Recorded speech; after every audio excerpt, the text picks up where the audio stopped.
আসসালামু আলাইকুম রহমতুল্লাহি ওয়া বারাকাতুহু। এক ভাই প্রশ্ন করেছেন, যদি কোনো ব্যক্তি রোজা অবস্থায় অল্প পরিমাণ বমিকে রোজা ভঙ্গের কারণ মনে করে রোজা ভেঙে ফেলে, তবে কি তার শুধু কাজা ওয়াজিব হবে না কাফারাও আদায় করতে হবে? উত্তর: উল্লেখিত অবস্থায় তার উপর রোজার কাফারা ওয়াজিব হবে না, শুধুমাত্র কাজা করলেই হবে। ও কাযালিকা লাউ জারাতু আলকা ওয়াজনু আন্নাহু ইফতার ফাফতার ফালা কাফারাতা আলাইহি লা উজিদ লাহু শাবাহুল ইস্তিবাহ। শুধুমাত্র রোজার কাজা করা ওয়াজিব হবে। রুদ্দুল মুখতার 2 নম্বর খণ্ডে 111 নম্বর পৃষ্ঠায়, ফাতোয়া আলমগীরি 1 নম্বর খণ্ডে 206 নম্বর পৃষ্ঠায়, আসারের ফতোয়া 4 নম্বর খণ্ডে 433 নম্বর পৃষ্ঠায় উদ্ধৃতি দেওয়া হয়। রোজা অবস্থায় বমি করলে কি হয়?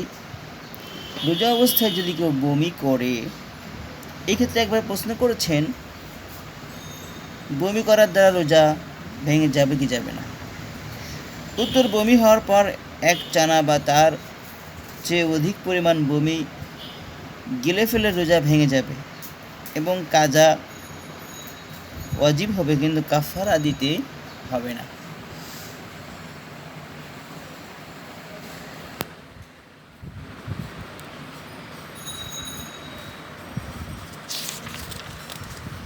অনুরূপভাবে আরও মাসাইল আছে, যেটা বিভিন্ন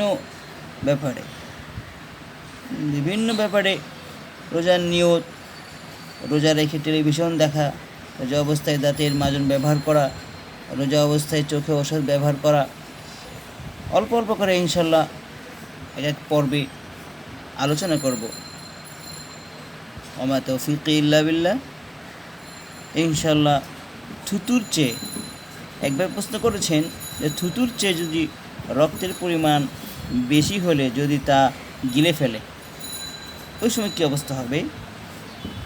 রোজাদার ব্যক্তি দাঁতের মাড়ি থেকে রক্ত বের হয়ে তা যদি থুতুর চেয়ে পরিমাণে বেশি হয়, আর সে রক্ত যদি থুতুর সাথে গিলে ফেলা হয়, তাহলে কি রোজা কোনো ক্ষতি হবে?